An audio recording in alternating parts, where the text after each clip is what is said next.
Asyhadu an la ilaha illallah wa asyhadu anna Muhammadan abduhu wa rasuluh. Allahumma shalli wa sallim wa barik ala Muhammad wa ala ali Muhammad la nabiyya ba'dah.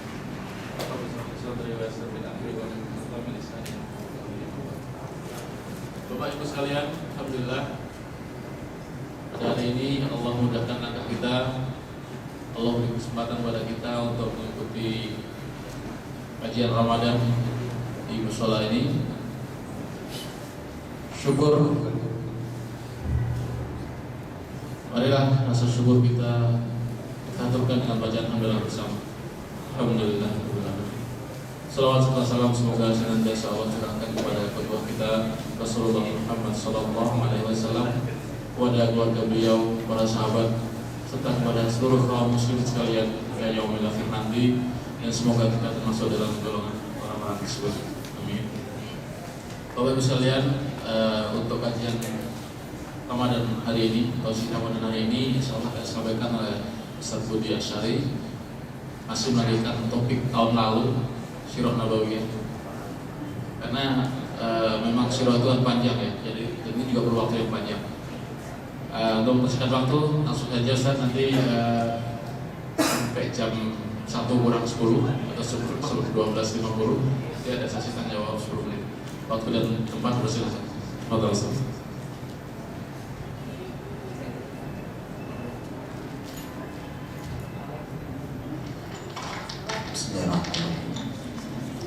Assalamualaikum warahmatullahi wabarakatuh.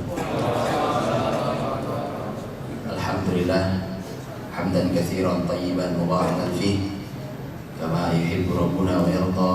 Asyhadu an la ilaha illallah wahdahu la syarika lah, wa asyhadu anna Muhammadan abduhu wa rasuluh. Allahumma shalli wa sallim wa barik wa an'im ala sayyidina Muhammadin wa ala alihi wa sahbihi ajma'in. Ya ayyuhalladzina amanu taqullaha haqqa tuqatih wa la tamutunna illa wa antum muslimun. Amma ba'd. Saudaraku mukminin mukminat, shaimin dan shaimat yang dirahmati Allah Subhanahu wa taala. Mudah-mudahan Allah terima hingga hari ini seluruh amal ibadah kebaikan kita dan dilipat gandakan kebaikan yang mampu kita laksanakan. Dan mari kita terus syukuri, karena tanpa izin Allah kita tidak bisa melakukan semua amal kebaikan itu. Karena Rasul mengajari sebuah kalimat, kalau kalian dapat nikmat, kata Nabi, ucapkan alhamdulillahilladzi bi ni'matihi tatimmus shalihat. Segala puji bagi Allah yang dengan nikmatnya sempurna semua kesolehan kita. Karena tanpa nikmat Allah maka kita tidak bisa melaksanakan semua kebaikan ini. Saya bagian rahmati Allah Subhanahu wa taala. Kalau melanjutkan materi tahun lalu, saya tahun lalu sudah lupa materinya. Saya sudah tidak ingat lagi.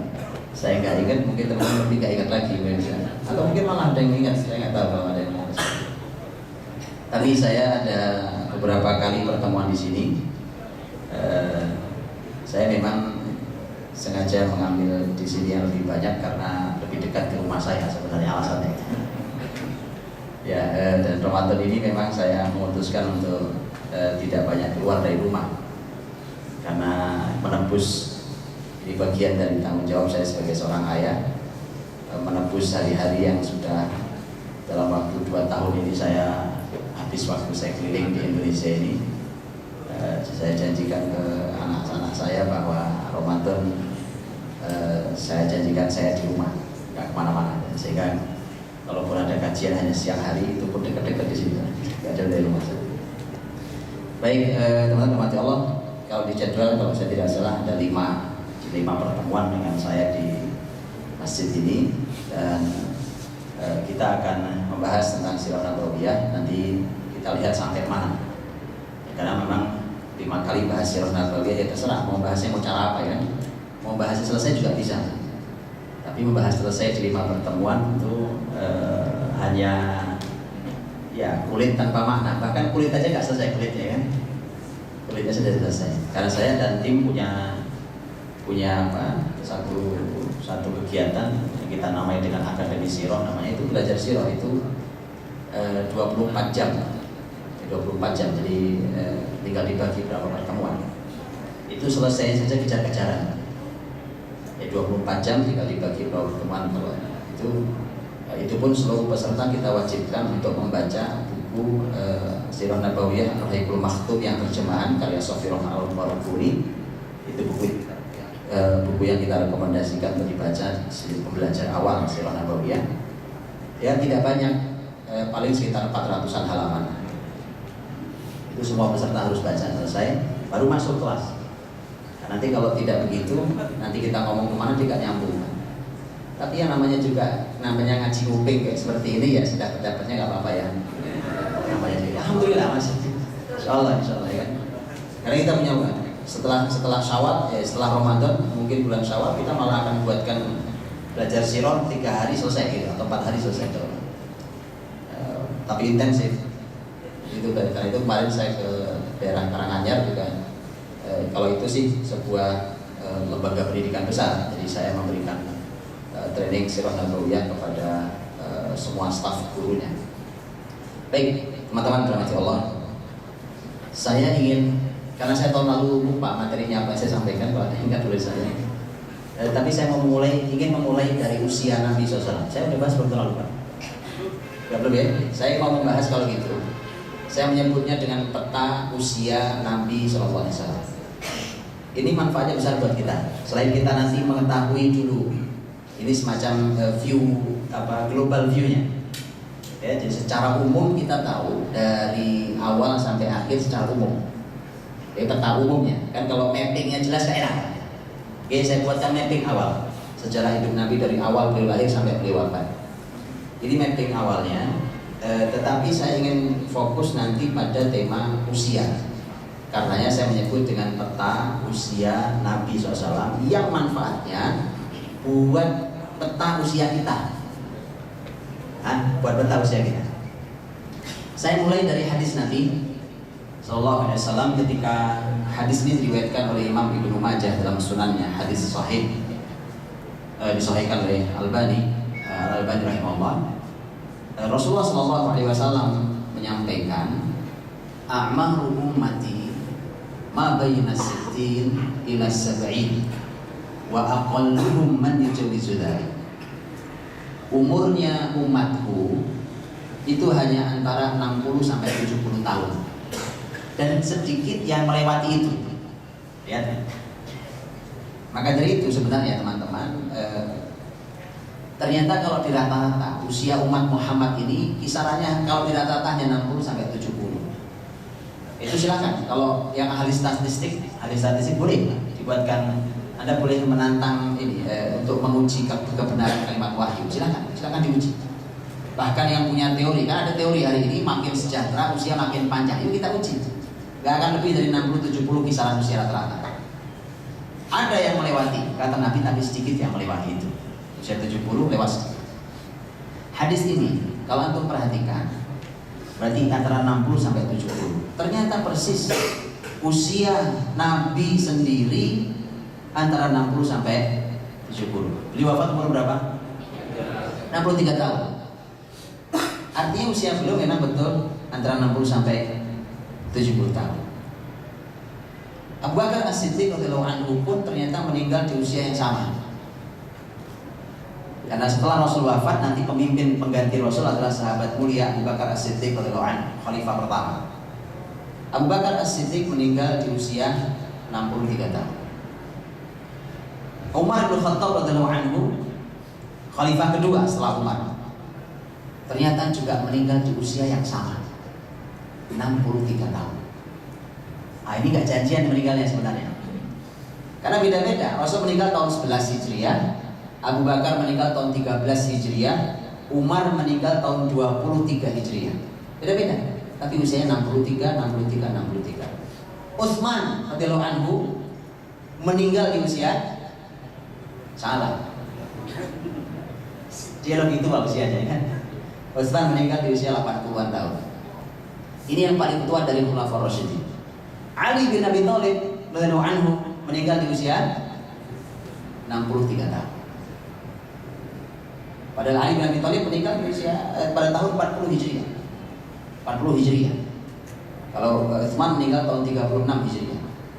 Artinya lihat, gak jauh lah kisaran. Kalau mengukur manusia terbaik ini 5 orang nih, Rasul, Abu Bakar, Umar, Utsman, Ali radhiyallahu anhum ajmain.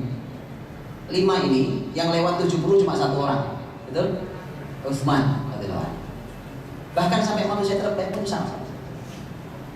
Nah, kan kita tidak tahu urusan kapan kita meninggal, itu serahkan pada Allah saja. Anda mau pakai ilmu apa nggak akan ketemu, mau pakai ilmu statistik nggak ketemu, kan? Mau pakai rumus matematika apa nggak pernah ketemu. Namanya umur Anda akan meninggal kapan. Untuk itulah bukan masalah usia berapa kita meninggal. Mari kita lihat peta usia Nabi, kemudian nanti tinggal kita cocokkan.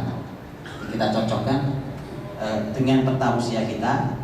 Nah, saya sekarang berhadapan bukan lagi dengan anak-anak kecil ya, dengan usia-usia antum yang saya tidak tahu rata-rata usia berapa ini. Dan usia muda-muda nampaknya ini kan ya, usia muda-muda ya. Nah, ini tadi tinggal diukur. Anda di mana usianya, Rasul mencapai apa, sisanya seperti apa. Oke, itu yang nanti kan kita pandang. Karena apa gunanya kita belajar tentang manusia terbaik ini kalau bukan diteladani? Termasuk usia, diteladani itu jangan hanya dipikir bahwa saya sholatnya sama kayak Rasul, Pak, itu iya. Saya puasa, zakat, haji sama kayak Rasul, iya. Tetapi bukan hanya itu, kehidupan Nabi SAW itu teladan. Nabi itu diamnya, bicaranya, senangnya, marahnya semua diteladankan. Anda ingin tahu kalau Rasul marah kayak apa? Coba. Cara marah kita ini cocok gak dengan cara marah Nabi? Itu harus cocokin. Jangan kalau marah ngamuk, ya kan? Rasul teladan luar biasa. Nabi itu diam saja ada maknanya. Diamnya Rasul itu penuh dengan keteladan. Diamnya, nggak usah ngomong. Kalau ngomong ini banyak teladan ya, atau banyak manfaat ya. Tapi diam saja, itu luar biasa. Itu Rasul SAW. Maka dari itu tentang usia pun sama. Tentang usia, kita ambil pelajarannya. Karena ternyata kita dengan Rasul usianya nggak akan, kisarannya nggak akan jauh. Kisaran 60 sampai 70 tahun. Kalau ada yang lewat usia tidak terlalu banyak itu. Saya punya nenek saya di Jawa Timur itu kesepian sekarang ini. Karena beliau jadi orang paling tua di angkatannya dan sudah gak ada temannya sama sekali. Jadi ternyata umur panjang itu juga gak enak. Jadi kalau anak-anak muda diajak ngomong sama beliau gak nyambung. Beliau ngomongin zaman Belanda, zaman Jepang dulu. Kan anak sekarang diajak ngomong cucunya mana? Dan kadang-kadang beliau ngomong bahasa Belanda. Nenek saya itu kadang bicara bahasa Belanda, lebih gak nyambung lagi kita gitu. Betul. Jadi ternyata umur panjang itu ternyata ada tidak nyamannya. Anda sendirian gak ada temannya. Temannya udah duluan semua. Makanya tadi saya katakan tidak penting mau berapa usia, tidak penting. Mari kita lihat peta usia manusia terbaik yang ada di muka bumi. Rasulullah SAW. Rasulullah SAW. Sekarang saya bagi dua dulu. Ini ada pembagian usia Nabi. Usia Nabi ini karena beliau meninggal 63 tahun, saya belah dua nih Pak. Oke, perhatikan belahannya. 0 sampai 40 karena beliau jadi Nabi umur 40 sampai 63. Jadi pertama adalah 40 tahun, yang kedua adalah 23 tahun. Itu 63 total ya. Beliau pertama mendapatkan tugas kenabian umur 40. Nanti juga ada makna mengapa 40. Dari 40 sampai 63 itulah tugas kerasulan. Antum nih, Bapak-bapak, ibu-ibu yang sedang bekerja di sini, ini tugas Anda di sini, betul ya? Untuk Anda bisa menduduki posisi Anda sekarang, perlu persiapan apa tidak? Iya. Bagaimana Anda duduk di posisi sekarang, sementara Anda tidak cukup kemampuannya, kapasitasnya? Untuk sampai di kemampuan Anda ini, itu perlu persiapan sebelumnya, betul ya? Yang minimalnya kalau ukuran sekolah mungkin dari mulai TK, SD, SMP, SMA, kuliah, S1, nggak cukup S1, S2, mungkin S3. Itu rangkaiannya persiapan untuk menduduki posisi Anda hari ini. Tidak ada tugas di muka bumi ini yang lebih besar dan lebih berat dari tugas kenabian. Tidak ada tugas di muka bumi ini yang lebih berat dan lebih besar dari tugas kenabian. Ya, kalau cuma jadi dirut itu nggak ada apa-apanya. Mau dia dirut di sekian perusahaan atau komisaris di sekian banyak perusahaan. Orang paling kaya di muka bumi hari ini dengan sekian banyak perusahaan yang dia punya nggak ada apa-apa. Dengan tugas kerasulan dari sisi tugas beratnya dan tugas besar. Ini bisa diurai kalimat ini. Jadi Kalau beliau bertugas 23 tahun, ya, 23 tahun, maka boleh kita katakan sebelum bertugas 23 tahun adalah usia persiapan. Nah, gitu. Oh, kita aja yang begini, cuma begini aja persiapannya lama, betul ya? Untuk sampai posisi kita persiapannya lama. Maka usia 0 sampai 40 tahun adalah usia Allah menyiapkan calon manusia terbaik, di mana Allah Subhanahu wa taala menyiapkan calon pemimpin para nabi dan rasul untuk bertugas berikutnya nanti selama 23 tahun. Maka teman-teman kalau membaca sejarah Nabi Muhammad Sirah Nabawiyah dari usia 0 sampai 40, maknailah itu sebagai persiapan. Semua peristiwanya persiapan. Nanti saya tunjukkan contohnya apa yang dimaksud dengan persiapan. Ya kayak antum gini. Pokoknya posisi antum di sini sebagai bagian apa nih? Mengurusi keuangan atau mengurusi marketing pokoknya. Itu belajar ilmu marketing itu bawahnya, ya kan? Ada belajar di situ, itu belajar sudah berapa lama belajar itu, betul? Itu bahkan mungkin pengalamannya sudah berpindah-pindah dari mana ke mana. Rasulullah SAW perlu 40 tahun untuk disiapkan itu, karena tugasnya sangat besar dan sangat berat, jadi persiapannya panjang. Jadi ternyata usia persiapan Nabi SAW itu ternyata lebih panjang daripada usia tugasnya. Usia persiapan beliau lebih panjang daripada usia tugas. Ini pelajaran mahal, bahwa kita ini terkadang harus sabar ketika sedang menyiapkan diri. Kita ini sering tidak sabar. Kita pengennya kalau lagi menyiapkan diri, lagi belajar, lagi pengennya segera kerja. Akhirnya ilmunya mentah, ya? Ilmunya nanggung, tidak jadi. Begitu kerja juga serba nanggung. Ini masalah di kita. Bukan tidak boleh orang kerja, tapi tadi bahwa kadang-kadang kita tidak cukup kesabaran saat usia persiapan. Kita ingin segera memetik hasilnya. Anda tahu buah yang segera dipetik hasilnya? Dia tidak matang di pohon. Diapain supaya matang? Mana yang lebih nikmat? Pasti berbeda sekali kualitas. Faktornya adalah kita ingin segera memetik hasil. Memang betul Anda memetik duluan, tapi begitu diadu di lapangan, begitu yang satu sudah matang di pohon itu, oh jauh. Secara harga juga berbeda. Karena faktornya kita tidak sabar di usia persiapan. Sebelum saya lanjutkan, nanti begini, kita ada yang sudah berkeluarga, ada yang sudah punya anak, ada yang masih belum menikah, ya kan? Kelihatannya ada yang belum menikah juga di sini. Kelihatan muka-muka yang belum nikah nih. Jadi nanti saya berharap begini, kalau nanti saya berkisah tentang peta usia Nabi, kemudian merasa wah itu udah kelewat usia saya. Kalau untuk Anda sudah kelewat, Anda punya generasi berikutnya, jangan kelewat kayak kita. Itu maksud saya nanti. Tolong diambil pelajaran itu. Kalau kita kelewat, masa iya di anak-anak kelewat lagi kayak kita? Kalau cara belajar mereka sama dengan cara kita belajar, mereka akan menyesal kayak kita menyesal. Jadi mohon dikoreksi di generasi berikutnya. Kembali, ya Rasulullah SAW usia 0 sampai 40 itu usia persiapan. Allah siapkan. Jadi semua perjalanan hidup Nabi 0 sampai 40 adalah peristiwa yang bermakna persiapan. Usia 40 sampai 63 tahun adalah usia tugas kerasulan. Baik. Yang 23 tahun saya bagi dua lagi. Karena saya nggak pakai slide, jadi nanti bayangin di kepala ya. 0 sampai 40, 40 sampai 63. Oke. Nah, yang 40 sampai 63 saya bagi dua lagi. 40 sampai 63 dibagi dua. Karena 23 tahun kan? 13 dan 10. 13 tahun dan 10 tahun itu 23 tahun. Itu masa tugas beliau. Mengapa dibagi dua?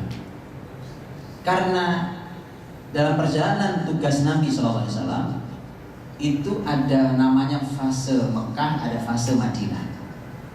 Ini dua fase yang sangat berbeda karakternya.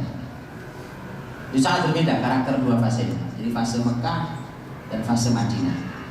Nanti saya tunjukkan apa bedanya. Ya, 13 tahun di Mekah, sisanya 10 tahun terakhir kehidupan beliau di Madinah. Beliau meninggal di Madinah, dimakamkan di mana beliau meninggal, yaitu di kamar Aisyah, di pangkuan Aisyah radhiyallahu anha. 23 tahun beliau tugas itu terbagi dua. Ya, nanti akan sangat berbeda. Makanya Bapak Ibu bisa melihat Al-Quran, kalau kita buka Quran, di Quran itu ada surat-surat Makkiyah, ya, ada surat-surat Madaniyah. Berdasarkan fase itulah pembagiannya. Dan Nabi memang hijrah, pindah dari Mekah, Nabi pindah ke Madinah. Karena memang sangat berbeda. 13 tahun, pola pendidikan 13 tahun. Yang di Mekah adalah pola pendidikan pondasi. Kalau ini gedung, berapa lantai ini gedung, ya kan? Gedung-gedung yang menjulang tinggi berlantai-lantai itu harus mulai dari pondasi yang benar. Kalau pondasi yang tidak benar, yang terjadi seperti gedung yang di Jalan MT Haryono, tahu? Yang dikosongin. Nah, saya pernah tanya sama ahli bangunan. Di sini ada ahli bangunan. Saya pernah macet di depan situ. Samping saya ini beliau seorang pakar bangunan, karena beliau juga membangun gedung-gedung tinggi di Jakarta. Saya tanya, Mas, ini gedung kenapa kosong? Ini miring, Ustaz. Waktu itu macet, ini miring. Lihat Ustaz, lihat. Itu miring sekian derajat. Saya pelototin, agak ngerti saya. Mana Mas miring? Itu miring Ustaz sekian derajat. Mata ahli sama mata tidak ahli itu beda. Betul, itu ilmu, itu pengalaman. Sama, saya sering ibaratkan dalam pendidikan generasi, pendidikan anak, pendidikan keluarga. Itu kalau antum tidak ahlinya, anak miring pun Anda nggak sadar. Betul, anak miring, Anda nggak tahu. Oh, baik-baik saja anak saya Pak, karena Anda nggak punya ilmu. Kayak saya, waktu lihat gedung karena nggak ngerti saya. Beliau bisa lihat desa, miring kan, sekian derajat miring dia. Miring lah miring, saya bilang saya nggak tahu juga ya. Oh, nggak tahu. Itu makanya perlu ilmu dalam segala hal. Nanti jangan-jangan sudah miring gitu kita nyaman-nyaman saja. Nah, jadi pondasi, karenanya hasil didikan Nabi yaitu para sahabat itu kokohnya luar biasa. Mau ditindih berapa beban sekalipun, setinggi apapun menjulangnya, itu generasi tak pernah merasa lelah, tidak pernah merasa ingin berhenti. Mereka terus melaju dengan senyum yang selalu melekat. Itu sahabat-sahabat Nabi. Anda bayangkan, ya, Anda kalau kecapean kan mukanya nggak bisa dilihat ya, kusut nggak karuan. Sahabat Nabi, subhanallah, kerjaan kita nggak ada apa-apanya. Apa sih susahnya kerjaan kita hari ini? Wallahi, kalau antum baca Sirah Nabawiyah, kita tahu pekerjaan kita nggak ada apa-apanya di muka bumi ini. Betul, Allah baca Sirah Nabawiyah, Anda akan tahu betapa kerjaan kita terlalu kecil. Maka dari itulah Rasulullah SAW itu dan para sahabat tugas sebumi, kemudian dengan kelelahan luar biasa itu ternyata masih bisa mereka senyum, mereka tersenyum karena buat mereka bisa menikmati beban itu. Baik, 10 dan 23 berbeda. Kalau 13 dan 10 itu berbeda. Kalau 13 Mekah itu adalah usia membangun pondasi sahabat. Pondasi itu maksudnya apa segala macam nanti kita lihat. Yang 10 tahun itu sudah tinggal menumpuk beban. Kalau sudah siap pondasi baru taruh beban. Ada tahu? Ini gampang nih mengukurnya. Ini ayat Quran mengatakan ista'inu bis-sabri was-salah wa innaha lakabiratun illa 'alal khashi'in. Minta tolonglah kalian pada Allah dengan salat dan dengan sabar. Jadi kalau minta tolong sama Allah ya dengan dibantu dengan salat dan sabar. Sesungguhnya salat itu berat, benar-benar berat kata Allah, kecuali bagi orang-orang yang khusyuk. Maka kalau mau tahu, kalau Anda bingung, Pak, saya ini sholatnya sudah khusyuk atau belum? Gampang Pak, ukurannya, ya kan? Anda masih terasa berat apa tidak sholatnya? Sholat rasanya berat, itu belum khusyuk berarti sholat selama ini. Sama, Ramadan sama. Masuk nih Ramadan, suruh puasa, capek-capek ngantor pulang masih terawih, kan masih ini itu, belum juga hilang ngantuknya bangun sahur. Ya, belum hilang berangkat kantor, wah biasa, ya kan? Kalau Anda rasa itu beban, berarti memang masih ada masalah dengan iman kita. Gampang ukur, dan itu bisa jawab masing-masing kita, karena kalian bisa ukur hati. Oke? Apa masalahnya? Masalahnya kita melaksanakan syariat Islam penuh dengan beban. Kita belum bisa menikmati beban. Anda tahu beban itu bisa dinikmati? Saya nggak beban itu dinikmati. Kalau Anda dikasih suruh panggul karung beras 200 kilo, nah, beban ya Pak.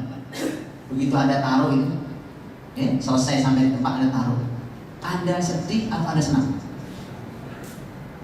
Beban 200 kilo, Anda jalan sekian ratus meter pokoknya, Anda taruh, senang atau sedih waktu naruh? Beban selesai, alhamdulillah, capek Pak. Oleh kalau suruh bolak-balik. Itulah sebenarnya gambaran kita hari ini. Mengapa kita mudah sekali lelah dalam beribadah? Karena itu beban di kita rasanya, beban yang belum bisa dinikmati. Kita dari kecil diajari sholat, dari kecil diajari puasa, sampai besar masih terasa beban. Karena memang pendidikan pondasinya belum beres sebenarnya. Makanya 13 tahun di Mekah, Nabi dengan panduan Quran itu mendidik pondasi sahabat. Begitu pindah ke Madinah itu sudah beban semua. Itu ayat beban semua sih. Sudah nggak ada lagi membangun, udah itu sudah dibangun, sudah beban, perintah, larangan, perintah itu beban semua. Tapi mereka sudah siap. Hari ini kita diberi perintah, diberi larangan, itu kita belum punya pondasi. Apa pondasi, bagaimana menanamkannya? Mudah-mudahan nanti kita bisa lewati. Kita punya 5 pertemuan. Baik, kita masuki lebih dalam. Ini tadi baru globalnya. Kita masuki lebih dalam. Waktu saya masih ada, masih ada 10 menit lagi. Ketika kita melihat usia 0 sampai 40 tahun tadi, kita kembali ke usia persiapan. Itu kalau saya pecah, 40 itu kalau saya masukin lebih dalam ada pecahannya, detilnya. Dan sebutkan satu-satu. Bayangkan dari usia 0 ya. Itu 0 dilahirkan. Nanti ada pembahasan usia 0 sampai 4. 0 sampai 4 atau 5. Jadi 4 menjelang 5. Ini adalah usia, kalau 0 usia kelahiran, beliau lahirkan yatim. 0 sampai 4 adalah usia pengasuhan, penyusuhan dan pengasuhan. Tidak di dalam keluarganya, tapi di perkampungan Bani Sa'ad, yaitu di ibu susuan beliau Halimatus Sa'diyah. Mengapa harus di sana? Mengapa harus Halimatus Sa'diyah? Mengapa enggak ibunya sendiri yang menyusui? Memang apa keutamaannya? Memang mana yang lebih utama, disusui ibu sendiri atau itu semua ada pelajarannya. Ada pelajarannya ya. Itu nanti ada pelajarannya. Dan itu mahal sekali. Hari ini kita ini hidup, bahkan kita mencoba mendidik keluarga kita semua tebak-tebakan. Kira-kira orang-orang biasanya begini Pak. Pakai panduan Rasul. Mulai hari ini silakan baca buku Sirah Nabawiyah. Kalau ambil pelajarannya, para ulama mengajarkan, bahkan banyak kitab yang ditulis tentang itu. Masya Allah, ambil pelajaran di sana.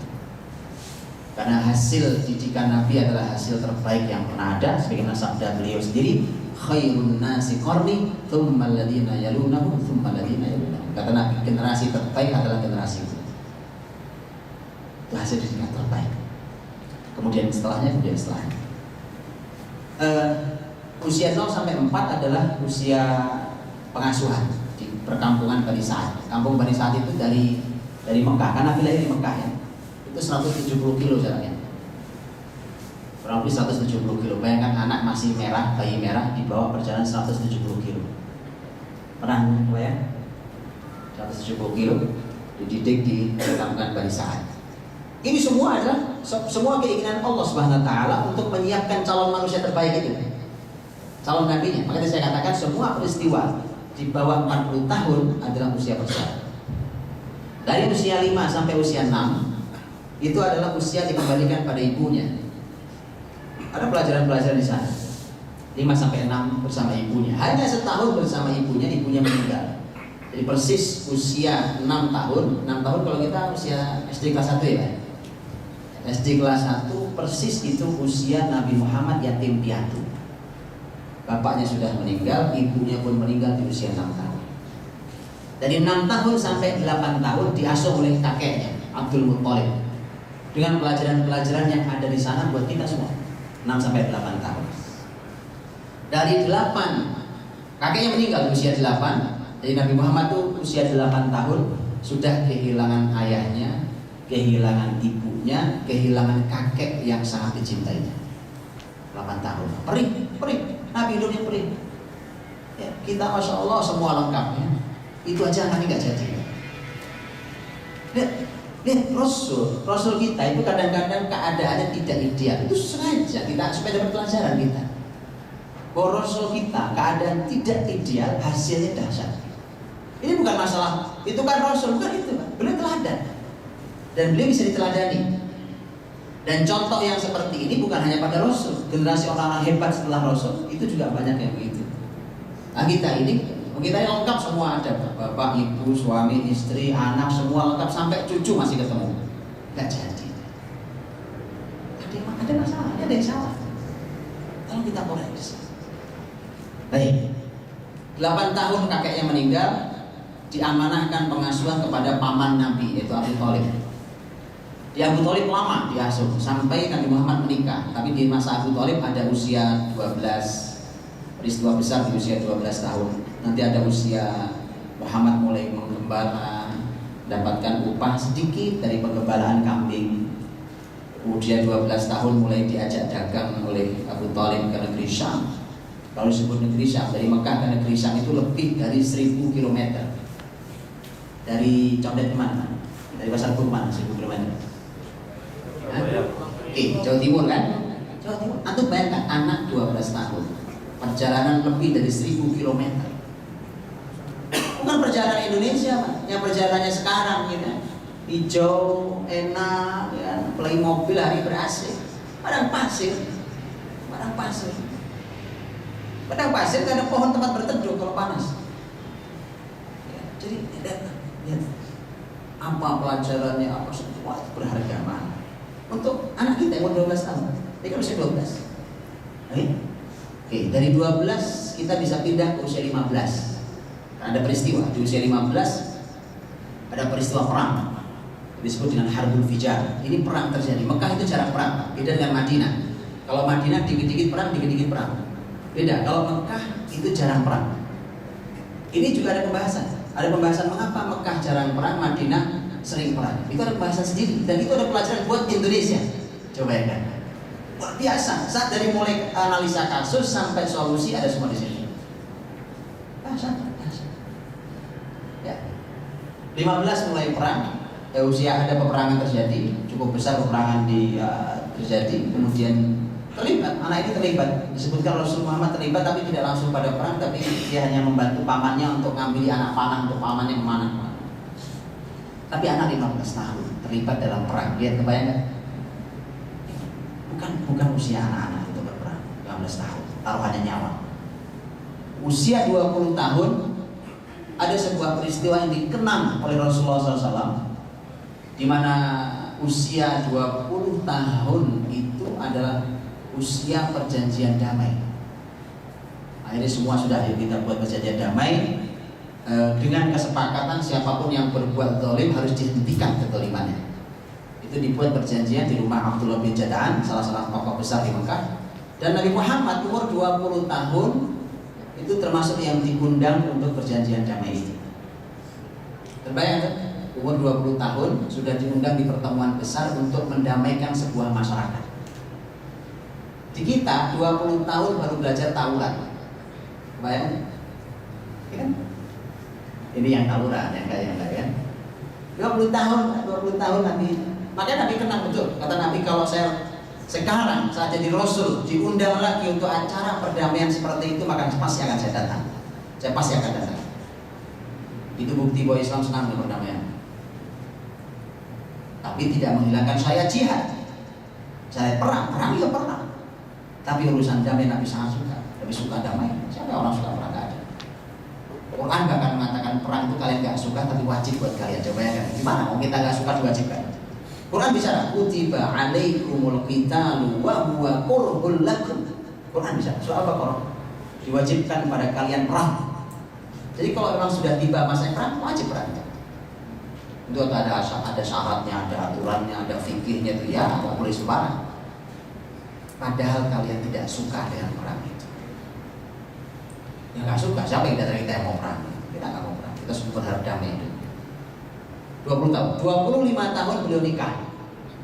nikah yang pertama 25 tahun pernikahan. Saat itu sudah mandiri segalanya termasuk perekonomian, kemudian membangun rumah tangga yang sangat membahagiakan dan tak pernah ada duanya rumah tangga Nabi dengan Khadijah radhiyallahu anha.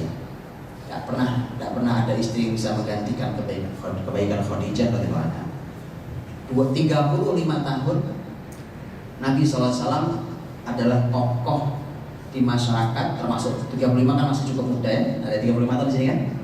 Ya. Seusia Anda yang 35, Nabi adalah tokoh pemersatu masyarakat ya. Dan orang yang bisa merekap seluruh elemen masyarakat yang kalau beliau bicara semua sepakat. Hebat, 35 tahun. Oke? 35 tahun. Memasuki setelah usia 35 beliau mulai gelisah. Masa eksistensi itu setelah itu mulai gelisah. Kenapa gelisah? Karena Nabi melihat kehidupan masyarakat yang kacau balau jahiliyah dari sisi akidah, ibadah, akhlak, kacau balau itu. Kata beliau ini bukan kebenaran. Tapi Nabi juga tidak tahu. Tapi yang benar yang mana? Yang benar yang mana? Gak ada bimbingannya. Makanya orang tuh kalau sudah 35 ke atas biasanya orang sudah mulai cenderung dengan spiritual ya. Orang gagah-gagahan dengan gaya petentang itu di bawah 35 biasanya. Habis itu Anda tahu hidup yang sesungguhnya.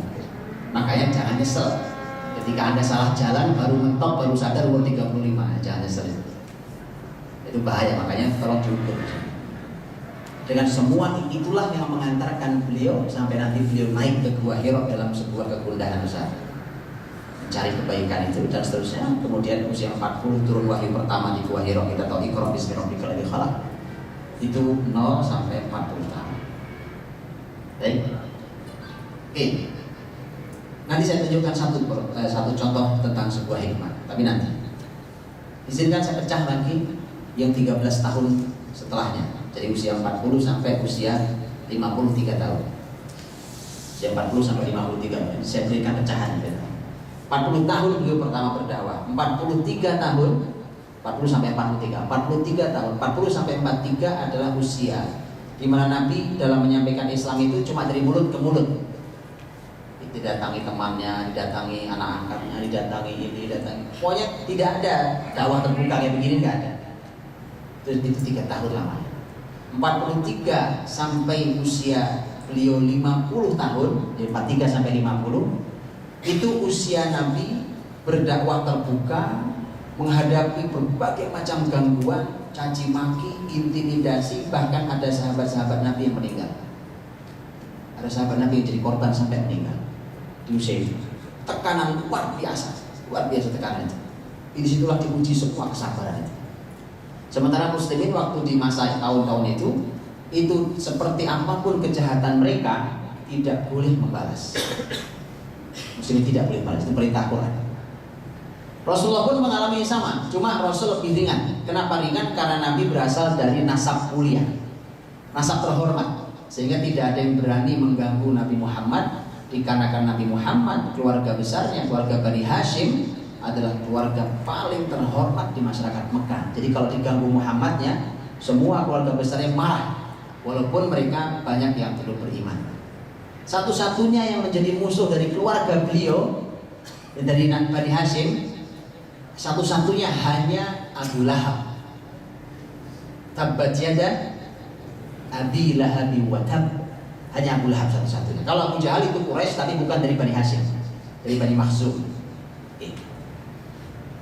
Sampai itu panjang 43 sampai 50 tahun kesabaran yang luar biasa. Yang itu dilalui banyak peristiwa. Nabi tawarkan Islam dari suku ke suku, dari masyarakat ke masyarakat, dari kumpulan ke kumpulan dan seterusnya. Sampai di usia beliau 50 tahun adalah usia 47 sampai 50 adalah puncak kejahatan Quraisy, di mana terjadi pemboikotan yang sangat jahat. Kalau hari ini pemboikotan terjadi itu paling hanya pemboikotan ekonomi, senjata, paling itu kan. Bayangkan, pemboikotan zaman Nabi bukan cuma itu, ekonomi iya ya, bukan cuma itu. Yang sudah saling lamaran sekalipun harus putus Umpamanya ada dari suku Quraisy yang lain, kemudian sudah terjadi lamar-melamar dengan keluarga besar Nabi, itu harus putus. Itu kesepakatan pemboikotan, nggak boleh menikah dengan keluarga Nabi SAW, juga dengan muslimin. Jangankan itu, duduk bersama ngobrol, kalau ketahuan itu akan ditangkap. Tidak boleh berbicara dengan mereka. Ada pemboikotan sampai sejahat itu. Bicaranya tidak boleh. Masuk ke rumahnya nggak boleh. Masuk ke rumahnya nggak boleh. Wah biasa, nggak ada pemboikotan hari ini sedahsyat itu. Maka dari itulah cobaan Nabi SAW itu besarnya luar biasa. Sampai usia 50 tahun, 3 tahun namanya pemboikotan itu, sampai usia 50 tahun, justru ketika berakhir pemboikotan malah disebut sebagai tahun kesedihan. Tahun itu usia Nabi 50 tahun. Itu meninggalnya paman Nabi SAW yang selama ini membela, itu Abu Thalib. Meninggalnya istri tercinta Khadijah radhiyallahu anha. Jadi Rasul nikah dengan Khadijah rumah tangga berapa tahun? 25 tahun. Kan jelas tadi, nikah Rasul umur 25, Khadijah wafat umur Nabi 50 tahun. 25 tahun Nabi rumah tangga dengan Khadijah. Tahun kesedihan itu. Bahkan Nabi coba dakwah ke Taif, sampai Taif, ada yang pernah ke Taif? Dari Mekah ke Taif itu kurang lebih 70 kilo. 70 kilo jalan kaki, naik gunung, hanya berdua bersama anak angkatnya Zaid bin Harithah. Belajar sirah itu sebenarnya enaknya dicoba. Betul lah, saya udah bilang ke teman-teman, kita coba. Kalau kita coba Anda akan rasakan betapa dahsyatnya Rasul kita. Jalan kaki dari sini sampai Cianjur 70 kilo. Atau sampai betul ya? Kapan mau? Janjian boleh kita janjian kapan mau jalan kaki. Biar aku merasakan. Sampai di sana dilempari orang. Rasul dilempari orang, kita disambut orang. Kan harus beda ceritanya. Subhanallah, subhanallah Rasul. Dahsyat. Ya, makanya saya katakan belajar bacalah sirah nabawiyah. Apa yang kita lakukan hari ini tak ada apa-apa. Supaya kita terus berupaya lebih baik, itu maksudnya. Oke, bukan untuk memutus, tapi supaya lebih baik. Oh, belum ada apa-apa. Bandingkan dengan sahabat, belum ada apa-apanya apalagi dengan Rasul. Usia 50 tahun, habis betul? Oh, habis betul. Usia 50 tahun, 53 tahun beliau hijrah. Menyiapkan Madinah itu 3 tahun lamanya. Ini juga hebat. Bagaimana Nabi menyiapkan sebuah kota sampai siap dihijrahi, itu tidak perlu pergi ke Madinah. Atau perusahaan ini kalau mau buka cabang, mesti ada orang yang diutus untuk ngecek daerah. Nabi nggak perlu ke Madinah. Nabi nggak perlu ke Madinah untuk menyiapkan Madinah. Gimana caranya? Baca sirah nabawiyah. Itu manajemen terdahsyat yang ada. Iya. Bagaimana ceritanya? Menyiapkan kota, bukan bangun pabrik. Mohon maaf, mah kecil. Menyiapkan kota, bukan bangun pabrik. Menyiapkan kota. Satu kota di sana. 53 beliau hijrah. 55 beliau hijrah, beliau jihad pertama. Jadi 55 tahun antum pensiun, istirahat, ya kan? Pensiun, Rasul perang pertama yang besar. Bayangin aja. Setiap catur bulan, setiap 4 bulan sekali beliau perang. Kalau tidak rata. Dari tahun 2 sampai terakhir tahun 9. Itu di luar perang yang Nabi tidak ikut. Nabi yang Nabi ikut itu kalau di rata-rata itu setiap 4 bulan Nabi perang. Nanti bayangkan, itu fisik sesehat apa itu? Usia sudah 55 tahun ke atas. Maka Nabi itu diteladani semua hal sampai kesehatannya. Nah itu. Begitu seterusnya. Oke, 50 sampai nanti puncak kemenangan besar yang disebut di Quran Inna fatahna laka fatham mubina. Itu tahun 8 Hijriah. Itu kurang lebih sekitar 3 tahun menjelang beliau wafat, tapi usia beliau sekitar 60 tahun. Itu puncak kemenangan ketika Nabi berhasil membersihkan kemusyrikan dari Mekah. Dan begitu seterusnya sampai usia 62 tahun, 62, 61, 62 adalah usia seluruh suku-suku di Jazirah Arab, Jazirah Arab dari mulai batas Syam sampai ke selatan Yaman, itu seluruh Jazirah Arab datang untuk menyatakan diri bergabung ke Madinah dan masuk Islam. Rasul wafat hanya 23 tahun Nabi berjuang, satu Jazirah Arab masuk Islam. Hari ini kita sudah sampai umur sekian, nggak satu pun orang tobat gara-gara kita. Allah, makanya kan saya bilang, kita gampang banget keluhnya kan, susah Pak dinasihati. Itu Rasul satu Jazirah Arab masuk Islam 23 tahun. Allah alam bisawab. Bukan timbang buat antum semuanya, mudah-mudahan bisa memberikan semangat bagi kita. Kembalikan. Jaga baik.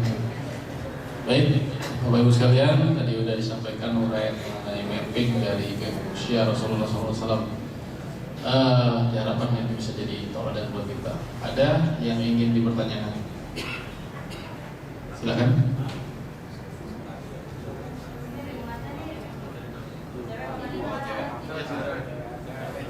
Ya, Silakan Bu. Pak Yaida. Yaida boleh. Yaida dari bawah.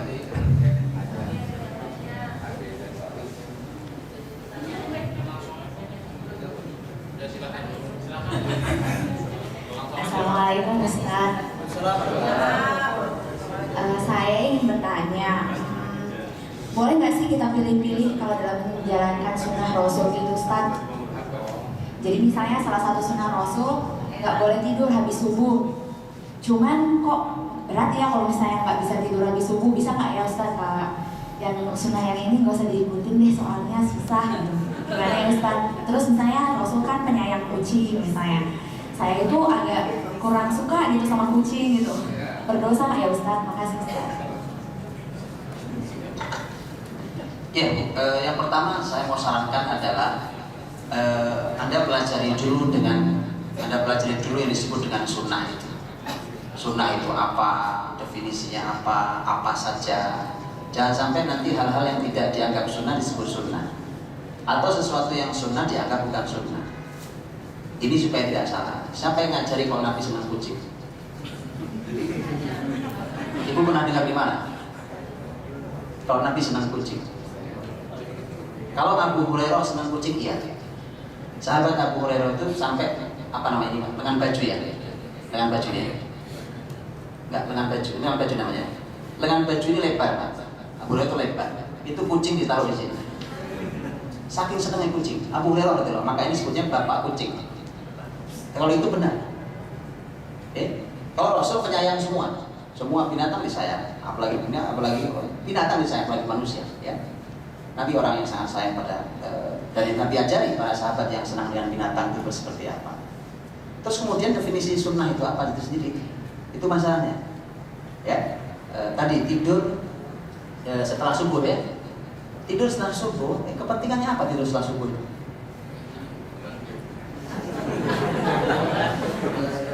Ya kan? Saya bukannya pernah bicara tentang manajemen ini, keseharian Nabi di sini pernah. Kalau malu saya bicara juga. Enggak, bukan ya? Nah, bukan ya? Sudah lupa. Saya juga lupa. Sama jadi lupa. Tadi saya katakan teman-teman dirahmati Allah. Orang prestasi kayak tadi saya katakan, prestasi orang manusia sebesar Nabi itu hanya dengan 63 tahun. Atau melihat kalau nggak mau Nabi, lihat sahabat deh, manusia biasa sama. Nabi juga manusia biasa. Cuma kita seringkali bilang itu Nabi, ya. Bagi lihat sahabat-sahabat Nabi yang lain juga biasa sekali. Tapi karya mereka luar biasa. Itu apa faktornya? Faktornya manajemen waktu yang baik diantaranya. Kan begitu. Nah kita ini tidak pernah nanya, Pak sehari-hari Nabi 24 jam tuh jam segini ngapain, itu nggak pernah ditanyakan. Kita ngatur waktu terserah kita. Apa ada? Ada, lengkap. Itu, dan kita tidak pernah tanya. Jadi kita pelajari sekali, kita tanya ya kan.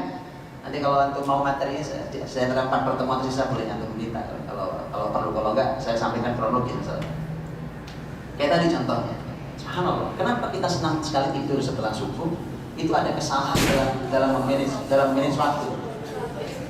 Jadi ada kesalahan manajemen waktu kehidupan kita. Efek resikonya tadi akhirnya pada waktu-waktu yang tidak harusnya tidur boleh kita tidur. Waktu yang harusnya tidur kita belum tidur.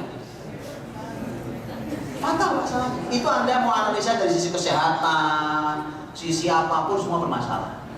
Makanya efektivitas kehidupan Nabi, produktivitas kehidupan Nabi itu salah satu faktornya adalah kehebatan beliau yang harus dipelajari dalam memanage harian. Manage waktu harian 24 jam. Dari ada panduan detail dalam sirah Nabawi. Ya kalau ada waktu saya sampaikan. Ada waktu. Oke. Gitu. Jadi tolong dipelajari dulu karena pembahasan sunnah juga pembahasan panjang. Pelajari dulu mana yang sunnah, apa sunnah, bagaimana mengikutinya dan segala macam. Ya. Tolong dipelajari betul. Supaya kita tidak salah dalam meniru, mana yang harus ditiru, Mana yang ditiru itu memang syariat, mana yang ditiru itu adalah kebaikan tapi dia bukan syariat. Kebaikan Nabi sebagai pilihan dan seterusnya. Itu semua ada pembahasan detail. Wallahu a'lam bishawab. Ya, mungkin cukup satu pertanyaan yang relatif ya. Mungkin ditunda pekan depan. Ya. Insyaallah pertemuan kali ini kita cukupkan sampai di sini. Semoga kita bisa meneladani, kita bisa melihat diri kita dari mapping usia Rasulullah, sehingga kita bisa menilai kita di mana sekarang. Insyaallah semoga bermanfaat.